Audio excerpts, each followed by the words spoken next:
Welcome to the Customs Show, and today it is extraordinarily special. Graham, what have we got on? Today we have a very special guest indeed. We have Anna Cavazzini. Anna Cavazzini is an MEP and she's also chair of the Internal Market Committee at the Parliament. So that's one of the most influential committees at the Parliament. So she's coming to talk to us about customs. So it's going to be a packed programme today. I'm nervous now. Here's a little look at what the Parliament's involvement is. Customs is at the very heart of the single market. The law is applied by the separate 27 member states' own customs authorities. But they all follow the same customs rules, which are now contained in the Union Customs Code, or UCC. Customs law and the necessary processes and procedures involves member states' governments at the Council of Ministers and the elected MEPs of the European Parliament. In matters such as taxation, the Council of Ministers may not take a decision before the Parliament's opinion has been delivered. The European Parliament has played a prominent role in customs legislation. During the process that created the Union Customs Code, MEPs in the Internal Market Committee, or IMCO, and in full plenary sessions, balanced between the need for effective controls and the involvement of trade in operational matters. In 2019, the European Parliament adopted an own initiative report on strengthening the competitiveness of the internal market. The Parliament then debated the Commission's Customs Action Plan in 2020. This tackled a number of the matters the Parliament's own report highlighted. That action plan outlines specific measures to make EU customs smarter, more innovative and more efficient, while protecting EU revenues and the security, health and prosperity of EU citizens and businesses. Those things were developed by the Wise Persons Group.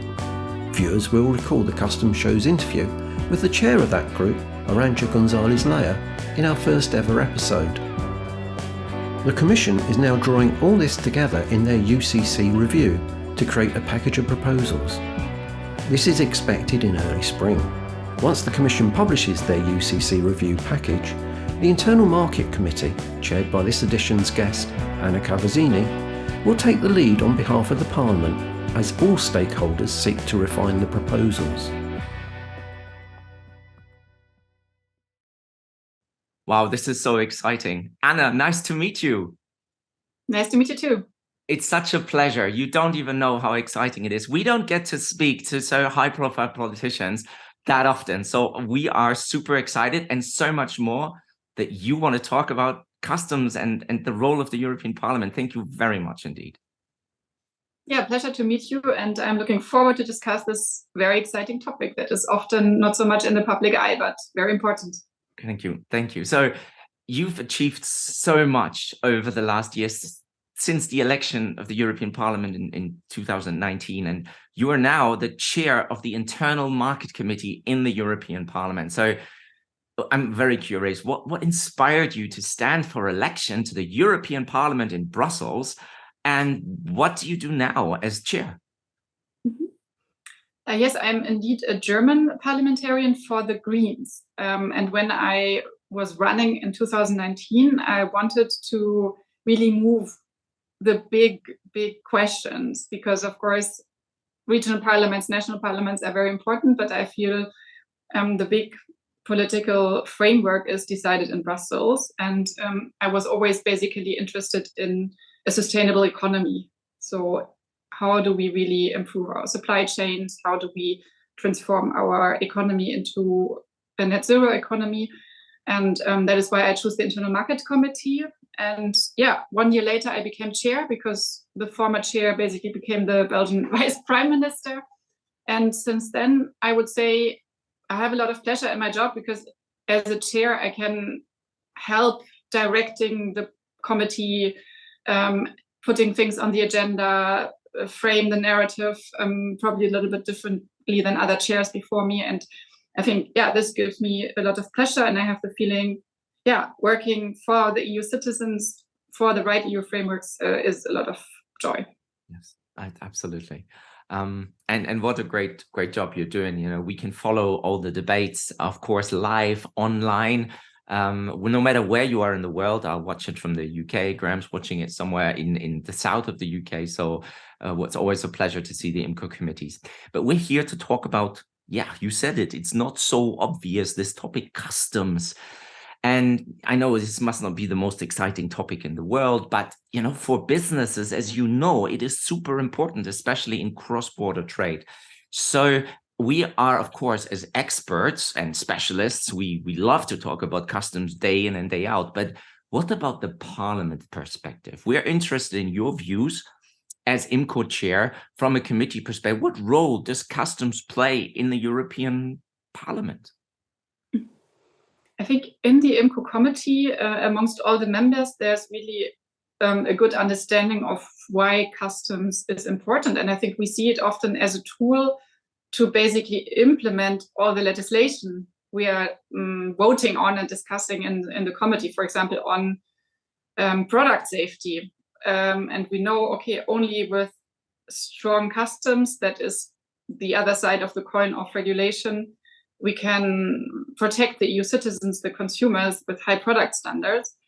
And we also, I think, are quite aware, and this is the debate we're having, that it's also creating and helping to have this level playing field for companies at the end. That, not, let's say, I don't know, I don't want to name any country, but whatever, a Chinese company can just not undermine our product standards and then produce in a cheaper way and then have an unfair competitive advantage. So I think we see customs very much as an important tool to basically protect our single market. And that is why I think most members in my committee also really put a lot of emphasis to have customs as a high priority. Although, of course, in the debates, it is probably more difficult to politicize. And that is why also you never have like the huge heated debate on customs in my committee, but I think everyone understands the value and the importance of it. This is really good. This is really great to hear. And you touched on a very important word here, protection. And the second most important word is the single market, our internal market. And we are aware, of course, 30 years of single market, what an achievement. And, historically, if you look through the history of IMCO, customs has always been there. Yeah, not at the forefront of the debate, sure. But without a customs, well, there's not really a single market, really. And protection and customs and single market go together. And so does our precious customs union. So we know customs union is all about IMCO. IMCO regulates, has the legislative responsibility for our customs union.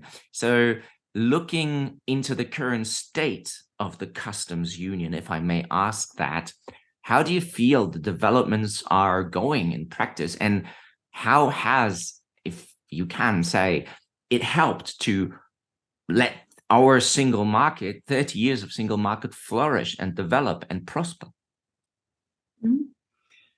I think, customs, I think, are sometimes in the public debate. I can remember two cases from the last months. For example, one case is the customs of Antwerp, where now we see there's a lot of drugs, a lot of cocaine coming in, and the customs authorities, for example, in the port of Antwerp, they're really trying to prevent this and try to prevent that organized crime and harmful substances enter the single market. And I think they're doing a great, but also really dangerous and also difficult job at the end. The second time when customs was really in the public debate was, of course, or is still the question of Northern Ireland and the protocol, but probably we can touch upon this later. I think the UCC has brought a lot of benefits and has basically really developed common standards. And I think this is really, really important. And this is clearly a huge advantage. Of course, on the other hand, customs authorities are still national authorities. And sometimes I think there is still a lack of coordination, a lack of interoperability that at the end causes some problems for the proper implementation of our regulation. And I think with the rising e-commerce and individual packages being sent from all over the world to Europe and the Brexit, I think this doesn't make it easier. So I think there's still room for improvement, although we were coming from, a lot of steps had been taken in the past in the absolute right direction, but now I think it's the time for also going further. Great, fantastic. Yeah, we see the same thing, right? So e-commerce, as you say, the Brexit put a big emphasis on customs as well. And in the future, what if you had a crystal ball, and of course from a parliamentarian perspective, and of course from a party politics perspective as well, looking into the challenges that we are facing right now, what do you think we should focus on when we reform customs? I mean, the Commission and the member states are all working on reforming customs and the Union Customs Code, the UCC, as you mentioned. But what's the role of IMCO here? What do you want to see customs to do in the future, if I may ask? Process-wise, we will work on the Commission proposal. So the moment the Commission publishes its reform proposal, we will, of course, have a close look at every single paragraph and discuss it amongst the political groups, and then decide on a parliament position that we at the end negotiate with the council. So of course we first have to have a look at the Commission proposal, but what we had in the debates in the past year told the Commission already what we wanted to see in the reform is basically a stronger Europeanization, I would say, of customs, a stronger digital connection to make sure that all the digital systems are interoperable so that the risk mitigation system can just work better, and to also make sure that customs can basically comply with all the new types of regulation, of supply chain regulations that we are working on at the moment. For example, the forced labor ban, or also the one on deforestation-free supply chain. So there is a lot of new types of legislation that really focuses on how products are being made, not only product standards in the old sense. And I think this also needs to be reflected in the reform. And of course, the interesting question is also how much power probably also will the Commission have at the end? Because as I said, everything is now kind of nationalized, and probably we need to recalibrate this balance a little bit. So obviously customs really important, and the question that's on everybody's mind is, as we progress to the low or zero carbon economy, and we're all talking about the Green Deal and the Green Agenda, what is the role of customs? How can it contribute to the Green Agenda and the aims of a low to zero carbon economy without, of course, overburdening legitimate traders? The role of customs in the Green Deal is a very important one, because customs has the task to make sure that everything we import also follows the rules that we are setting for the Green Deal, for the net zero economy. Because of course, worst case is we tell our European companies that they need to go fully circular, or they need to reduce their CO2 emissions, and then products from elsewhere are just undermining this and creating unfair competition. I think here customs can really play a huge role, and you see it even in some pieces of the legislation. The most famous one is probably the carbon border tax, where you also really see that there can be carbon leakage if we don't look at the products that we import. So at this interface, customs is playing a very, very important role.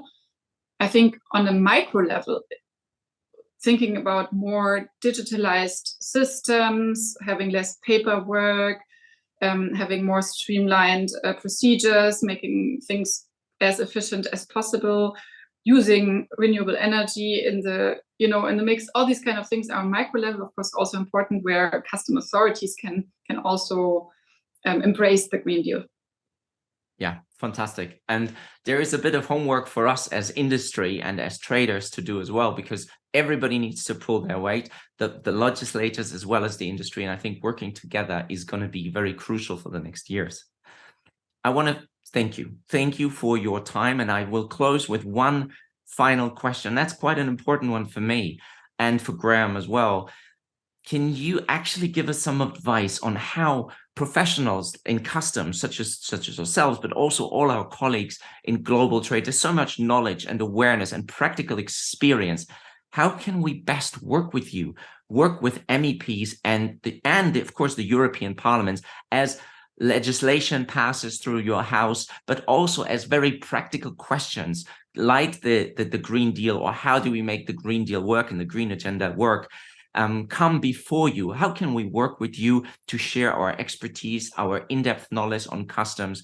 For example, with the EU Commission, we now meet regularly in the context of the TCG forum, and that helps them, we think, quite significantly in their drafting, in their evaluation, in their ideas. But of course, we're kind of missing a trick with the legislator here being the European Parliament. So is there something that we can consider, like a forum where we can meet to exchange best practices, ideas, real industry experience? How can we work with you as to tackle all these challenges? Yeah, I think it's really important in the upcoming reform to listen to the people on the ground, traders who on a daily basis face customs, and also, of course, with customs authorities. So I think it is really important. I think all MEPs are interested in these kind of exchanges, for example, on an individual basis, but there's also, of course, exchanges on committee level or in events. And I think it is important that we probably increase together a little bit the public interest in the topic, and politicizing the topic a little bit more in order to make it more interesting for also the citizens. We can create our own trade contact group for the European Parliament. Hey, that's a good idea. Look, thank you so much. It was such a pleasure to talk to you. Thank you for taking the time out of your busy schedule. We know you've got to rush off to the next committee meeting or the next big event. It is not often that we get this opportunity, and we really want to thank you for taking the time. It's precious to us. It's important to us. So thank you once again. And hey, next time we're in Brussels, we'd love to come and say hi. Absolutely, with pleasure. Thank you very much. Thank you for your time. Thank you. Thank you. Have a good day, and thanks for the interest, for contacting me. Okay, ciao. Well, Arne, that was a great interview, another great interview, and a brilliant guest. And I'm so pleased that Anna had the time to come and talk to us. It just shows how broad and in-depth the whole issue of customs actually is, because a lot of people, I think, just think it's a couple of officials that write some rules and then it becomes law. It's so full of depth, with so many interests involved, and it's all done to try and craft something that works for everyone at all levels. But what was your main takeaway from that, Arne? Look, I get on a day-to-day basis, I get to do things like, classification, origin, valuation, all of this stuff. But what we now see is that there is a role in customs for the citizens, the society here. She talked about protecting the single market, and she also talked about the role of customs in the Green Deal, the flagship program for the European Union. And we've got to remember that our key reform issues, we tend to think about trade facilitation and digitalization and all of these things that make it easier for us to import and export and do away with red tape and paperwork. But we got to understand as well that customs goes further. Customs digs deeper. You heard forced labor. You heard protecting the single market, the green agenda. And when I asked her about the role of customs in protecting the environment, getting to a zero emission economy, she said, absolutely, does customs have a role? And we need to be thinking strong and hard about this, because the future reform of customs does not only revolve around digitalization and cutting red tape. It is about much more than that, and includes more protections not related to the goods, but to the way the goods are produced and what impact they have on the environment. Yeah. And that's something a lot of trade professionals don't have in the back of their mind. And more importantly, and that's, I'll close with that, not many CEOs, not many managing directors of companies currently consider the impact of these two massive changes social customs, I call it, and green customs on their supply chain. So we better get on with it and understand the role of customs in green, in protecting the environment and protecting our precious single market. Yeah, that is so true. And the bottom line is that customs is a very true bottom line for business, and people have to be aware of all of these impacts and all of these debates that are taking place, and they will become part and parcel of how we actually apply customs.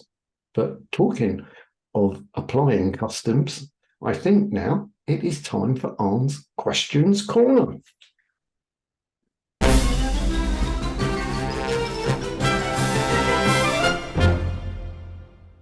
Right, Arne, welcome to Arne's Questions Corner. And the first question comes from Ireland, a guy called Jerry, who says, I'm struggling with customs classification. Can you share some top tips on customs classification and how to find the HS code for my products? Okay, yeah. Okay, sure. Yeah, so commodity codes, HS codes, HTS codes, lots CN codes in the EU, lots of names that you can use for these commodity codes that we need and for which we need a number, right? And you know that in the EU, you may know that we use the harmonized system of the WCO, and then we develop it further to make the combined nomenclature codes. Overall, in customs classification, what I always tell my clients is that we really need to know what the product is. So whether that's you that can tell, or whether you need to talk to a developer or maybe a producer of the product, you really need to get down to grips with what it is. So you need to know the materials of the product.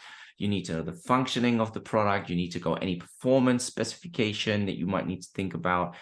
You need to know, manufacturers in particular need to know this detail of product descriptions. Otherwise, it will be challenging for you to determine the CN code or the HS codes. Now, you may use automation. There's a lot of AI. That seems to be the thing with everyone. But remember, in the end, it needs to be a code that is based on the characteristics actually of the product, right?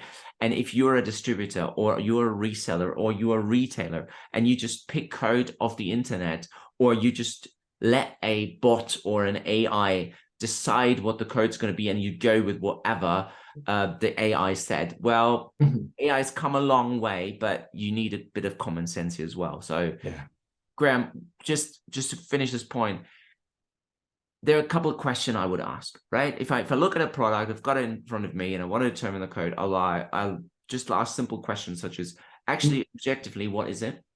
Yeah. What is it made of? What are the essential characteristics? How does it work? And maybe how is it presented, packaged? And if you're struggling, then just go back to the basics and ask yourself, what is it?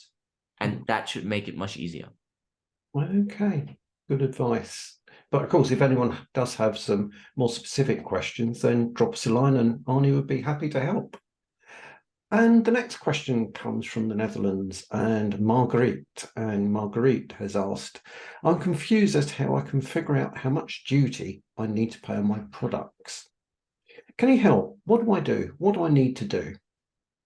Okay, great. Well, look, that's also a little tricky. Now, again, online tools can help with this, but let us take it back to basics, just the fundamentals of it, not too difficult. Overall, all depends on, I would say, three things. So the first one we actually just talked about, tariff classification.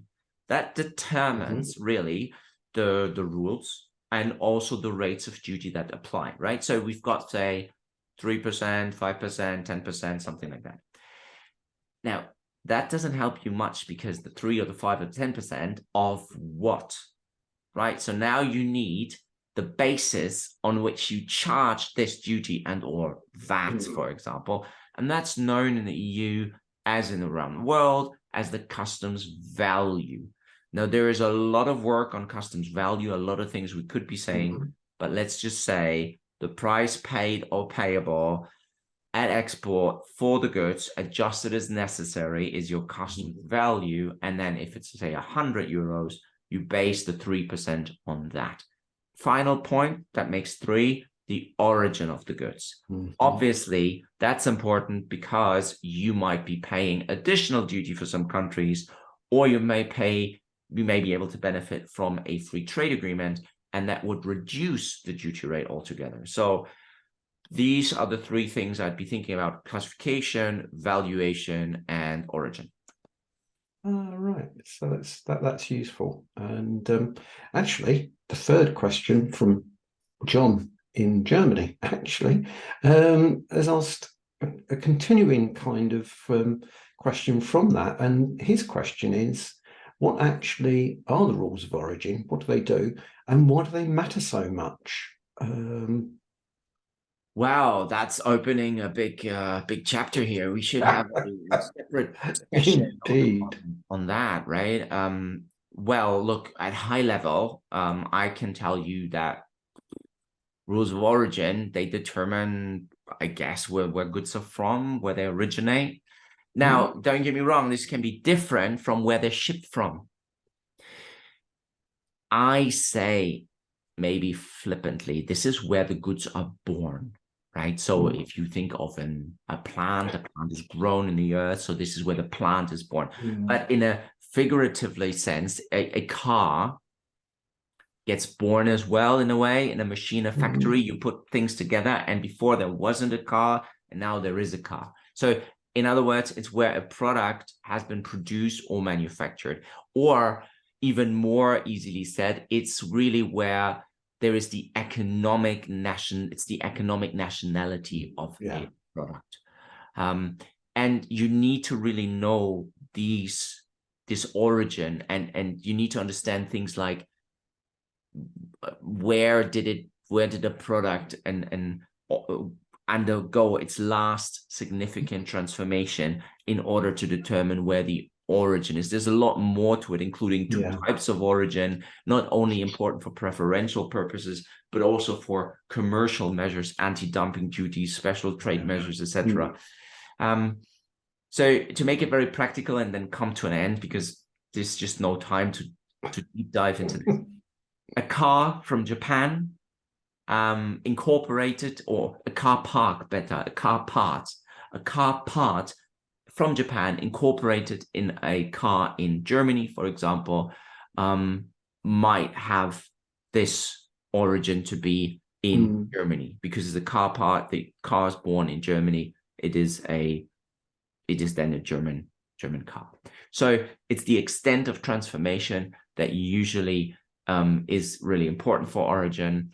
And this can be measured in several ways, for example, by added value, determining the added value, whether it has changed completely from car parts into a car, or based on a special way of producing the product. So rules vary. They depend on the type of product, and they have different transformation rules. That's as quickly as I could make it. There's a lot more to it, but for the purposes of this, that's it. Yeah, exactly. I mean, rules of origin, non-preferential and preferential rules are so complicated. You did very well to explain it so simply. But I mean, that's probably something we should look at doing a show on, I think, because there is a lot there that people should and could get their heads around, and it will help them. So that's right. It's very practical and tangible, right? Above the politics, there is, or below the politics, there is the practical day-to-day implementation, and we gotta give some space for that too, because this is really what matters on a day-to-day basis. Yeah, that's right. All levels, that's what we want to look at. But for now, thank you very much, Arne, for answering those questions. I hope that helped those that wrote in with them, and look out for Arne's Questions Corner next time. Thank you. Well, thanks ever so much once again for answering those questions, Arne. I'm sure a lot of people found those useful top tips. And please, everyone, please, Arne likes to answer questions. That really drives him on. So think of some questions, and drop us a line. And if you have specific questions, then drop us a line and Arne will be more than happy to speak with you direct. Of course, of course. And don't forget, if you have ideas of who could be on this show, who has something important to say, why don't you tell us? Yeah. Might be you watching this coming onto the show. How excited would that be? So we'd love to hear from you if you have something to say, and or if you know of someone who shouldn't really be on the show. Yeah. Either person or an issue that you'd like us to cover. Just let us know. We'd be more than happy to look at it. And don't forget, while you're here, subscribe and like and comment, please. I mean, let's have a conversation. I mean, you know, it was a great show, I thought, today. Really, really interesting to hear from the Parliament's position. And that's going to be a facet of the next year or two. So please, you know, sort of like comment. Let's hear your views. Thank you so much for watching and tuning in. I can't wait to see you next time. Yeah. Bye-bye. Bye now.